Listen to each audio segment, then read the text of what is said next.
गोकुळ दूध संघाची निवडणूक 90 दिवसात घेण्याचे आदेश आज सर्वोच्च न्यायालयानं दिलेत. उत्पादक म्हणून आमदार सतेज पाटील यांनी या निर्णयाचं स्वागत केलंय.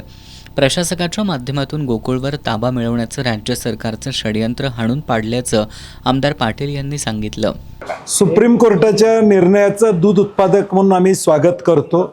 जे षडयंत्र रचलं होतं प्रशासकाच्या माध्यमातून या गोकुळवर ताबा मिळवायचा ते हाणून पडलेलं आहे आणि निश्चितपणे गोकुळचा दूध उत्पादक यामध्ये सकारात्मकरित्या उद्याच्या निवडणुकीमध्ये सहकार्य करेल अशी आम्हाला अपेक्षा आहे.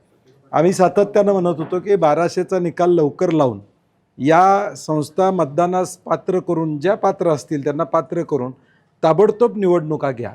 कारण की शेवटी मतदानाचा हक्क हा राहणं अत्यंत गरजेचं आहे. घाई गडबडीत राज्य शासनानं जो कायदा त्या ठिकाणी केला, शेवटच्या दिवशी अधिवेशनात ताबडतोब प्रशासक नेमण्याची कारवाई झाली. अगदी 4 वाजता प्रशासक साताऱ्यावरून डायरेक्ट पोचतात, हे सगळा गौड बंगाल होता आणि मला वाटतं एक दूध उत्पादकाला कोल्हापूर जिल्ह्यातला दिलासा मिळाला असं म्हणायला हरकत नाही. नामदार हसन मुश्रीफ आणि आमदार शिवाजी पाटील यांच्यातील वादाबाबत विचारलं असता हा त्यांचा अंतर्गत वाद आहे, मात्र यात गोकुळ आणि उत्पादक भरडला जाऊ नये अशी अपेक्षा त्यांनी व्यक्त केली. गोकुळ निवडणुकीबद्दल आमदार विनय कोरे यांच्यासोबत चर्चा झाली आहे का या प्रश्नावर त्यांनी त्यांच्याशी प्राथमिक चर्चा झाली होती, मात्र अद्याप असा कोणताही प्रस्ताव नसल्याचं त्यांनी स्पष्ट केलं. गोकुळ वाचवण्यासाठी जे येतील त्यांना सोबत घेऊन ही निवडणूक लढणार असल्याचं आमदार पाटील यांनी सांगितलं.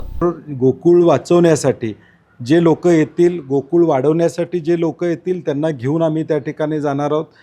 पक्षीय राजकारण हे आमची इच्छा आहे की पक्षीय राजकारण या कुठल्याही संस्थांमध्ये असू नये ही आमची भूमिका त्या ठिकाणी. कारण की 5.5 लाख शेतकरी यामध्ये आहेत आणि म्हणून आता उलट्या बाजूनं काय करतात मला माहीत नाही, परंतु माझी भूमिका स्पष्ट आहे. आजवर जो शब्द दिला होता तो पूर्ण करून दाखवलाय. सामान्य दूध उत्पादक आमच्या सोबत आहे, त्यामुळे ही निवडणूक दूध उत्पादक विरुद्ध बाकीचे अशी असणार आहे. उच्च न्यायालयात सुरू असणाऱ्या 1200 संस्थांचा निकाल लवकर लागावा अशी अपेक्षा त्यांनी व्यक्त केली.